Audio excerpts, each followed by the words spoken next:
قرآن عظیم میں جو آخری صورت میں ارشاد فرماتا ہے، محبوب آپ فرما دیں کہ میں پناہ مانگتا ہوں کس سے، کس کی بارگاہ؟ قل اعوذ برب الناس، میں کس کی پناہ مانگتا ہوں؟ توجہ، اے محبوب آپ فرما دیں کہ میں پناہ مانگتا ہوں انسانوں کے خدا کی۔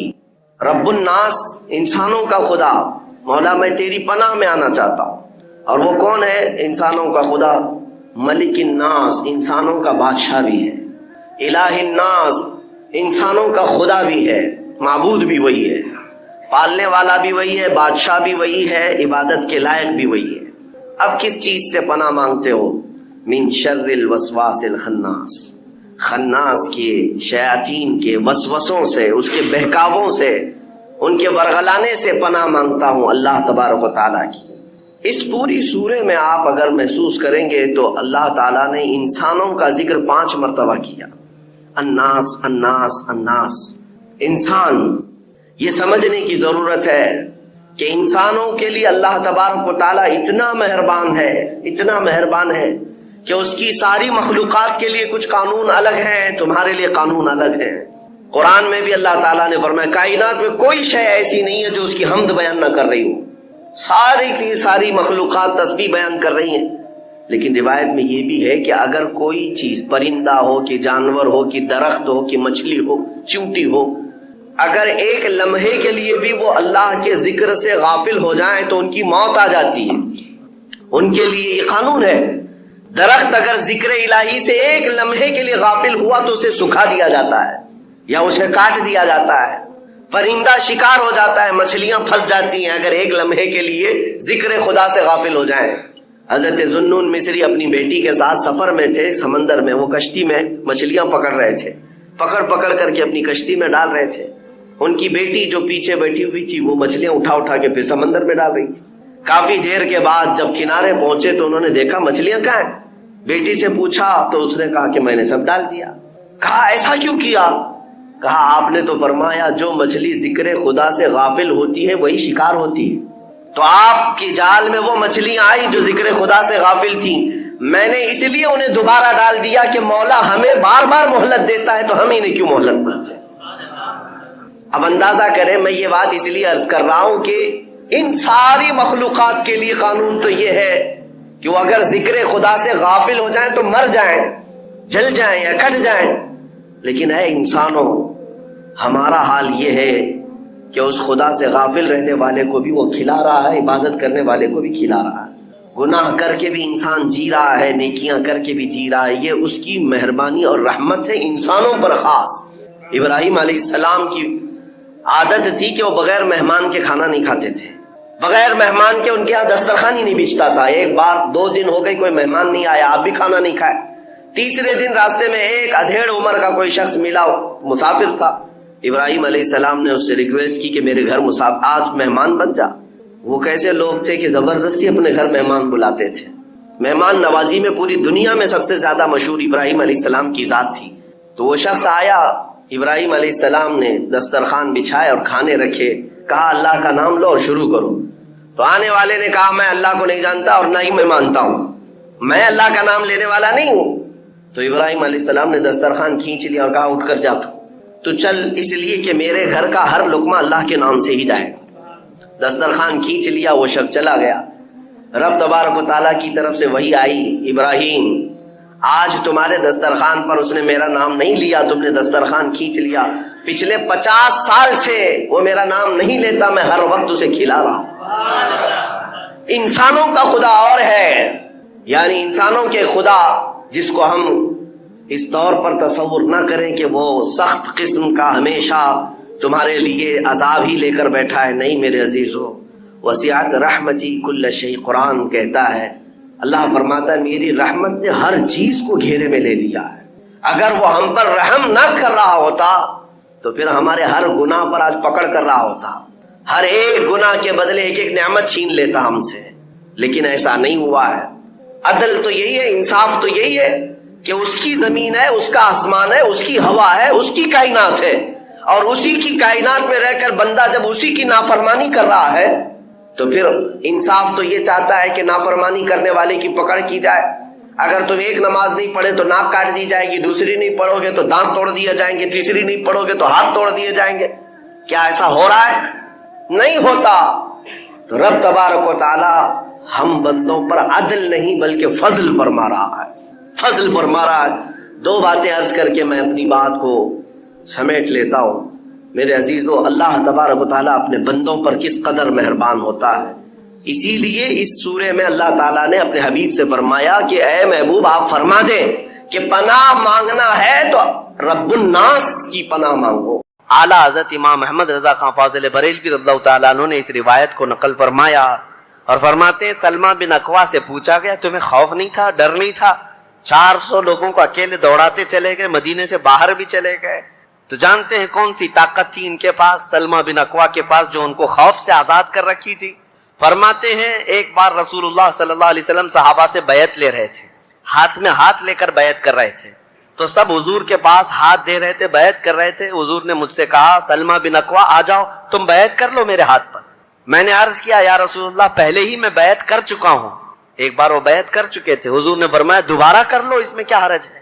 حضرت سلمہ بن اکوا کہتے ہیں میں نے دوبارہ حضور کے ہاتھ میں ہاتھ دیا، حضور نے بیعت کیا۔ تھوڑی دیر گزری تھی کہ صحابہ بیعت کر رہے تھے، حضور نے پھر پکارا سلمہ بن اکوا بیعت کیوں نہیں کر لیتے؟ کہا یا رسول اللہ میں نے 2 بار بیعت کی ہے۔ حضور نے فرمایا تیسری بار کر لو، کیا حرج ہے؟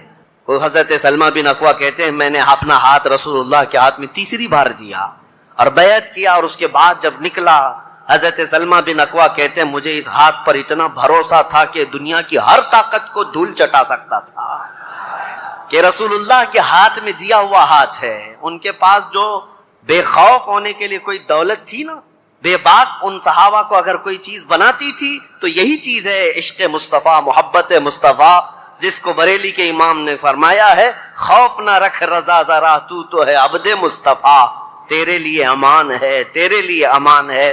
کسی شاعر نے کہا تھا کہ دیوان گانے عشق محمد کو دیکھ کر گھبرا گئی ہے گردش دوراں کبھی کبھی۔ حضور کے عاشقوں کو دیکھ کر کے دنیا کی طاقتیں بھی گھبرا جاتی تھیں کہ ان کے پاس ہے کون سی طاقت۔ تو یہ جو چھوٹی سی جنگ واقع ہوئی اس کو ذات القرد کہتے ہیں۔ اس کے 3 دن کے بعد ہی خیبر کی جنگ شروع ہو گئی تھی۔ اب خیبر پر ہم آتے ہیں۔ خیبر کیا ہے؟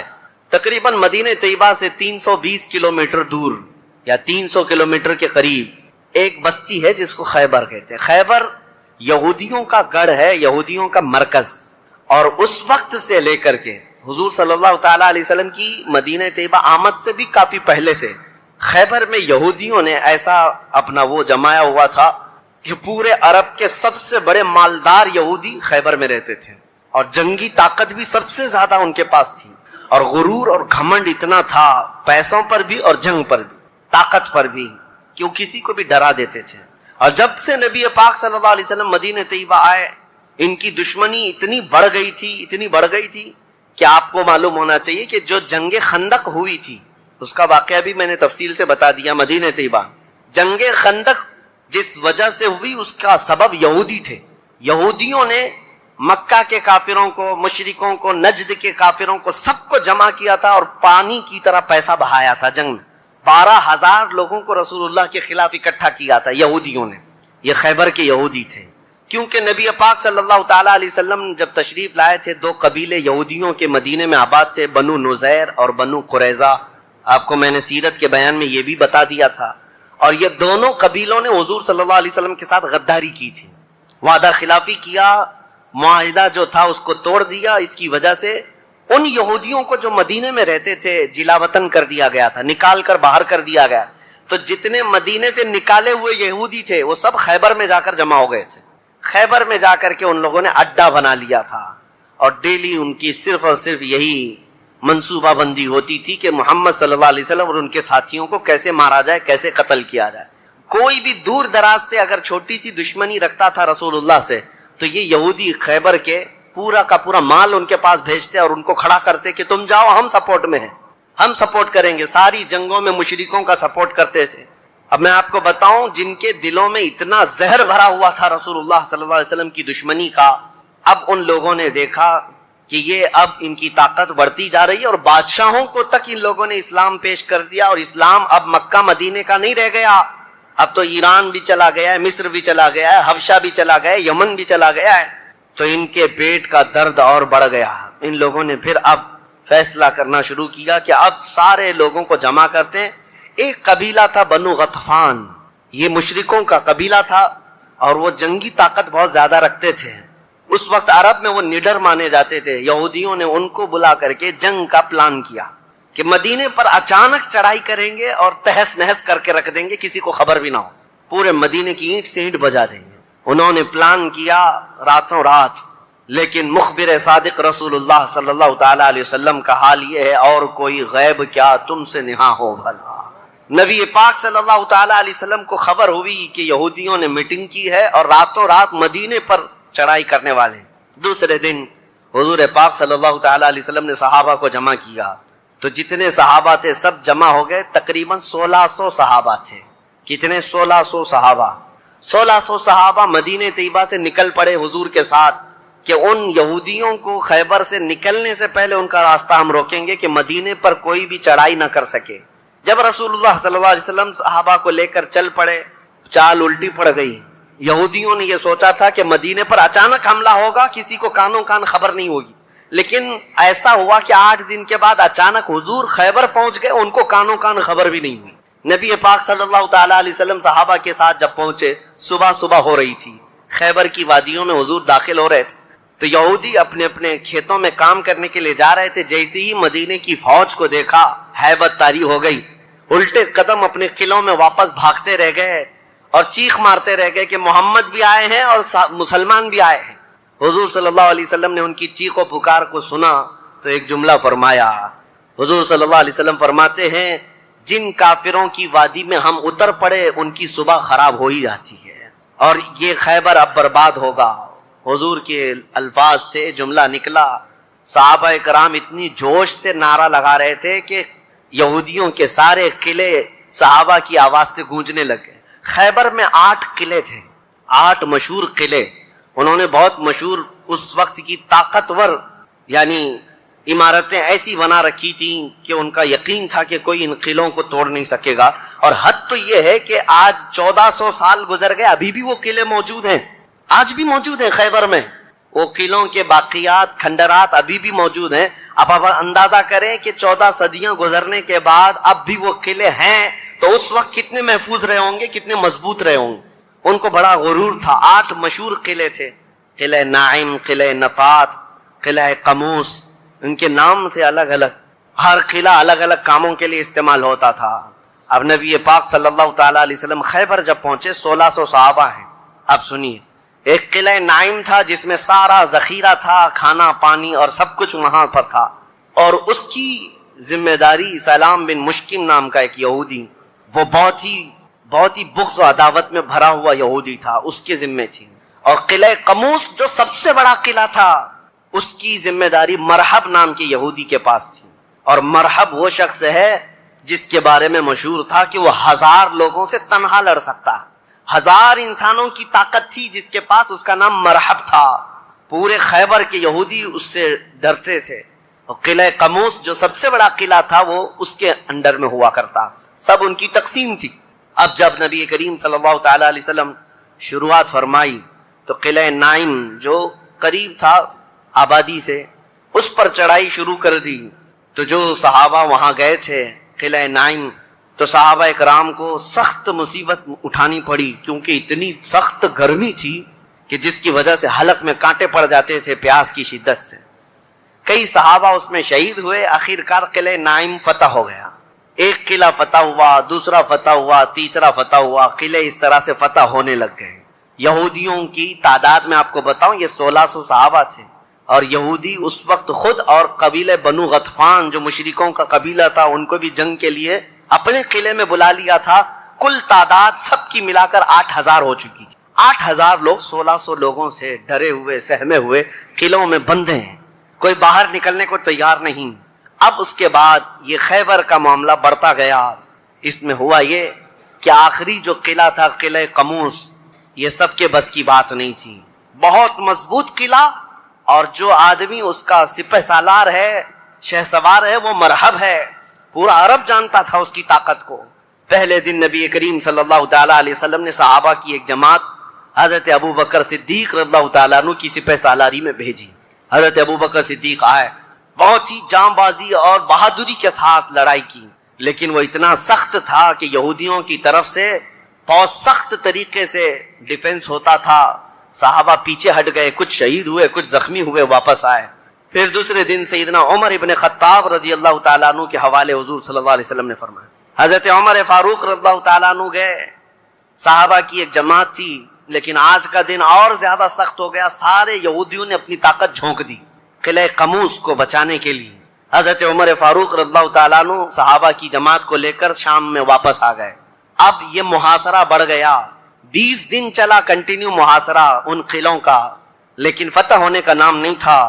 جلال پیغمبری کو دیکھیں, صحابہ 20 دن سے تپتی ہوئی گرمی میں مدینے سے 300 کلومیٹر باہر ہیں. عرض کیا یا رسول اللہ صلی اللہ علیہ وسلم, ہماری منزل ابھی کہاں ہے, کب تک ہے؟ رات کا وقت تھا, نبی کریم صلی اللہ تعالیٰ علیہ وسلم جلال میں تھے. ارشاد فرمایا لَأُعْتِيَنَّ غَدًا رَایَةً رَجُلًا يُحِبُّهُ اللَّهُ وَرَسُولُهُ. حضور اکرم صلی اللہ تعالیٰ علیہ وسلم فرماتے ہیں, کل کے دن میں اپنا جھنڈا ایک ایسے آدمی کو دوں گا جس سے اللہ اور اس کے رسول محبت کرتے ہیں, اور اللہ اور اس کے رسول جس سے محبت کرتے ہیں وہ خود بھی اللہ اور اس کے رسول سے محبت کرتا ہے. اور پھر میرے آقا نے فرمایا خیبر کی فتح اسی کے ہاتھ میں رکھی ہوئی. صحابہ کہتے ہیں پوری رات بے چینی اور کروٹ لیتے ہوئے ہم نے گزاری. نبی پاک نے بشارت دی ہے تو اب تو ہونا ہی ہے. حضور نے فرما دیا ہے کہ میں کل اپنا جھنڈا اس آدمی کے ہاتھ میں دوں گا جس کو اللہ اور اس کے رسول محبت کرتے ہیں. صحابہ کہتے ہیں, حضرت عمر فاروق رضی اللہ تعالیٰ عنہ فرماتے ہیں میری آنکھ تک نہ لگی پوری رات, اور اس تمنا میں کہ صبح ہوگی تو حضور صلی اللہ علیہ وسلم وہ جھنڈا مجھے دے دیں. کہ اس میں 3 بشارتیں تھیں. ایک بشارت یہ تھی کہ وہ شخص جس کو میں جھنڈا دوں گا وہ اللہ اور رسول سے بہت محبت کرتا ہے. دوسری بشارت یہ تھی کہ اللہ خود اس سے محبت کرتا ہے. تیسری بشارت یہ تھی کہ اسی کے ہاتھ میں خیبر کی فتح رکھی ہے. حضرت عمر کہتے ہیں پوری رات پلک بھی جھپکا نہیں, اسی آس میں اسی امید میں پوری رات گزاری. پورے صحابہ کا یہی حال تھا. صبح جب ہوئی دوڑے دوڑے نبی کریم صلی اللہ تعالیٰ علیہ وسلم کی جلوں میں حاضر ہوئے. اللہ کے حبیب صلی اللہ علیہ وسلم کے ہاتھ میں پرچم تھا, جھنڈا تھا, اب جنگ کے لیے روانہ کرنا تھا. نبی کریم صلی اللہ علیہ وسلم کے سامنے صحابہ کی فوج ہے. سارے صحابہ گردنیں اونچی کر کر کے دیکھ رہے ہیں, لیکن نبی پاک صلی اللہ تعالیٰ علیہ وسلم نے اس بھرے مجمع میں اعلان فرمایا علی کہاں ہے, علی کہاں ہے. اس مجمع میں حضرت علی نہیں ہے. صحابہ نے کہا یا رسول اللہ وہ بخار میں ہیں, بیمار ہیں, اور آشوب چشم ہے, آنکھیں لال ہو چکی ہیں, آنکھوں سے پانی آ رہا ہے. نبی کریم صلی اللہ علیہ وسلم نے فرمایا لاؤ, اسی حالت میں بلا لاؤ. صحابہ گئے, حضرت علی کو بلا لائے. بخار کی حالت میں ہیں, آنکھوں میں آشوب ہے, سرخی آ چکی ہے. نبی کریم صلی اللہ علیہ وسلم نے قریب بلایا, اپنا لعاب پاک نکال کر ان کی آنکھوں میں لگایا. حضرت علی فرماتے ہیں مجھے ایسا لگا کبھی آنکھوں میں کوئی مرض آیا ہی نہیں تھا, بخار بھی نہیں تھا. نبی کریم صلی اللہ تعالیٰ علیہ وسلم نے اپنے ہاتھ میں موجود پرچم حیدر کرار کے ہاتھ میں دیا, کہا جاؤ علی تمہارے ہاتھ میں اللہ نے فتح رکھی ہے. میرے عزیزو ایک بات میں آپ کو بتا دوں کہ یہ کیا معاملہ ہے. جب رسول کریم صلی اللہ تعالیٰ علیہ وسلم کو یہ معلوم ہے کہ حضرت علی کے ہاتھ میں ہی یہ جنگ فتح ہونی ہے تو پہلے دن کسی اور کو کیوں بھیجا, دوسرے دن اور صحابی کو بھیجا. یہ 20 دن کا محاصرہ کس بات کا تھا, یہ سارے معاملات کس لیے تھے؟ ایک بات یاد رکھیں, فتح اسلام کے حق میں ہے اور غالب اسلام ہو کر رہے گا, لیکن قدرت کا قانون یہ ہے جیسے معراج میں بھی آپ کو معلوم ہے نمازیں تو 5 ہی ہونی تھی, لیکن 9 مرتبہ حضور صلی اللہ علیہ وسلم کو آنا جانا کیوں رکھا گیا؟ خدا کی قدرت کا قانون یہ ہے کہ پہلے اسباب کی طرف دیکھو, بعد میں اسباب کا خالق خود تمہارے لیے راستے پیدا فرمائے گا. جنگ تو فتح ہونی ہی ہے, لیکن تمہیں اسٹرگل کرنا پڑے گا, میدان میں مشکلیں اٹھانی پڑے گی, بعد میں فتح تو تمہارے ہاتھ میں اللہ نے دی ہے. حضرت علی کرم اللہ وجہہ الکریم اپنے ہاتھ میں پرچم لے کر کے جب قلعہ قموس کی طرف بڑھتے ہیں, جانتے ہیں وہ تاریخ کا وہ عظیم دن ہے, محرم کی غالباً 9ویں تاریخ ہے. میں نے شروع میں ہی کہا کہ یہ ایک تاریخ کا ایسا حصہ ہے جس سے ساری باتیں آگے کی فتوحات جڑی ہوئی ہیں. کیوں میں آپ کو بتاتا ہوں. حضرت علی جس انداز سے جا رہے تھے اس وقت لوگوں کے اندر ہیبت طاری تھی. صحابہ آپ کے ساتھ تھے. جیسے ہی قلعہ قموس کے پاس گئے سیدھے حضرت علی کرم اللہ وجہہ الکریم نے للکار کر کے مرحب یہودی کو بلایا کہ باہر آ جا اپنے قلعے سے اور مجھ سے مقابلہ کر. وہ ہاتھی کی طرح سے ڈیل ڈول رکھتا تھا اور خرامہ سامنے آیا اور للکار کر کے کہنے لگا قد علمت خیبر انی مرحب شاک السلاح مجرب. تمہیں معلوم ہے پورا خیبر مجھے جانتا ہے کہ میں مرحب ہوں. شعر پڑھ رہا تھا. پورا خیبر جانتا ہے کہ میں مرحب ہوں. سر سے لے کر پیر تک ہمیشہ ہتھیار میں رہتا ہوں اور نہایت ہی تجربہ کار آدمی کہ جس کا وار کبھی خالی نہیں جاتا ہے. اس کے جواب میں مولا علی کرم اللہ وجہہ الکریم فرماتے ہیں انا الذی سمتنی امی حیدرا کلیث غابات کریہ المنظرا. تجھے پتا ہے میری ماں نے ہی میرا نام حیدر رکھا ہے. حیدر کا مطلب ہوتا ہے شیر. میری ماں نے میرا نام حیدر رکھا ہے کلیث غابات کریہ المنظرا. ہیبت ناک شیر جب بھوک کی وجہ سے کچھار میں دہاڑتا ہے اس کو حیدر کہا جاتا ہے. جب یہ رجزی اشعار کا تبادلہ ہو رہا تھا وہ یہودی مرحب جو سر پر ٹوپی پہنتا تھا ویسی ٹوپی لوہے کی کسی کے پاس تھی نہیں. جسم پر جو لوہے کا خود لباس ہوتا تھا ویسا لباس کسی کے پاس نہیں تھا. مقابلے میں وہ آیا اور اس نے حضرت علی کرم اللہ وجہہ الکریم پر بہت تیز وار کی لیکن وار خالی گیا.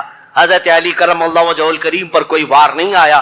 پلٹ کر جب حیدر کرار نے وار ماری تو اس کی خود کو ٹوپی کو کاٹتا ہوا یہاں تک کہ اس کے جبڑوں تک حضرت علی کی تلوار آ گئی. اس کے دانتوں کو تک کاٹتی ہوئی آ گئی. اس کے بعد دوسرا وار بھی نہیں پڑا تھا کہ مرحب زمین پر ڈھیر ہو کر تڑپنے لگ گیا. اتنا ہی نہیں ہے کہ یہ منظر دیکھ کر کے جتنے یہودی تھے سب کے سب ٹوٹ پڑے. کس پر؟ حیدر کرار پر. اکیلے بطل جلیل ہیں. جس طرف سے آتے تھے صحابہ کہتے ہیں حضرت علی کی تلوار اس دن جو چمک رہی تھی ہمارے جسموں میں ہیبت طاری تھی. کبھی ادھر چمکتی ہے کبھی ادھر چمکتی ہے. آپ کو پتا ہے ایک لقب آپ کا کرار ہے. کرار کا مطلب کیا ہوتا ہے؟ پلٹ کر کے حملہ کرنے والا اور ایسا حملہ کرنے والا کہ سامنے والے کو سنبھلنے کا موقع بھی نہیں دیتا. حضرت علی کی تلوار نے اتنے وار کیے کہ یہودیوں کی صفیں درہم برہم ہو گئی. بعض تو لوگوں نے یہ سوچا کہ جان بچانے میں عافیت ہے جب ہمارا سردار ڈھیر ہو کر تڑپ رہا ہے ہمیں اس سے مقابلے کی کیا تاو ہے. بڑھتے گئے. حضرت علی سیدھے قلعہ قموس جو تھا وہاں جا کر کے کھڑے ہو گئے تو یہودیوں میں ایک اعلان ہوا کہ اگر یہ علی بن ابی طالب قلعے کے اندر گھس گیا تو خیبر قیامت تک ہمارے ہاتھ میں نہیں آ سکتا. اپنی طاقت لگا دو. سارے یہودی ٹوٹ پڑے. جتنی فوجیں تھی ٹوٹ پڑی. جانتے ہیں حضرت علی اپنے ڈیفنس کیسا کر رہے تھے؟ اپنے بچاؤ کے لیے کیا کر رہے تھے؟ قلعہ قموس کے دروازے کو جو پھاٹک تھا ایک ہاتھ سے اکھاڑ دیا اور بائیں ہاتھ سے صرف دروازہ پکڑتے تھے. سیدھے ہاتھ سے تلوار سے حملہ کیا کرتے تھے. ایک ہاتھ میں دروازہ لے کر کے ڈیفنس کر رہے ہیں.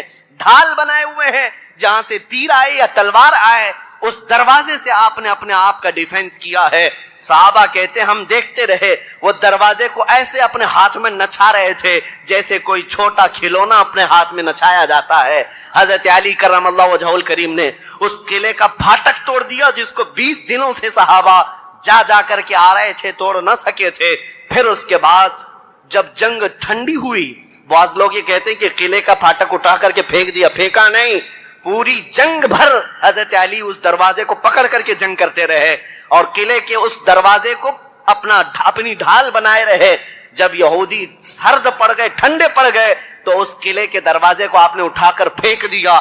صحابہ کہتے ہیں ہم بعد میں چونکہ وہ راستے میں پڑا تھا اٹھانے کے لیے گئے تو 40 صحابہ مل کر کے اس دروازے کو اٹھا نہ پا رہے تھے.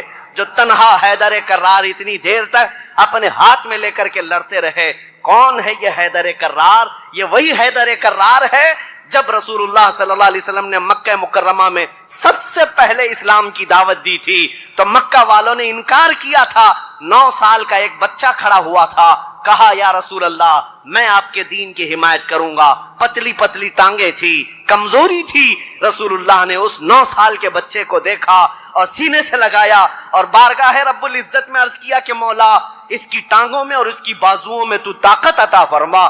وہ 9 سال کا بچہ جب 25 سال کا ہو گیا تو فاتح خیبر بن کر کے نکلا، حیدر کرار بن کر کے نکلا۔ اسی لیے سچ کہا ہے جس نے کہا ہے شاہ مرداں شیر یزداں قوت پروردگار، لا فتح الا علی لا سیف الا ذوالفقار۔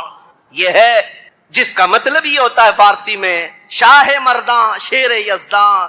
نوجوانوں کا اگر کوئی بادشاہ ہے تو حیدر کرار ہے، شیر یزداں اگر اللہ کا کوئی شیر ہے تو حیدر کرار ہے۔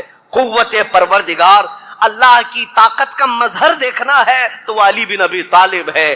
لا فتح الا علی، سچ کہا جس شاعر نے کہا لا فتح الا علی۔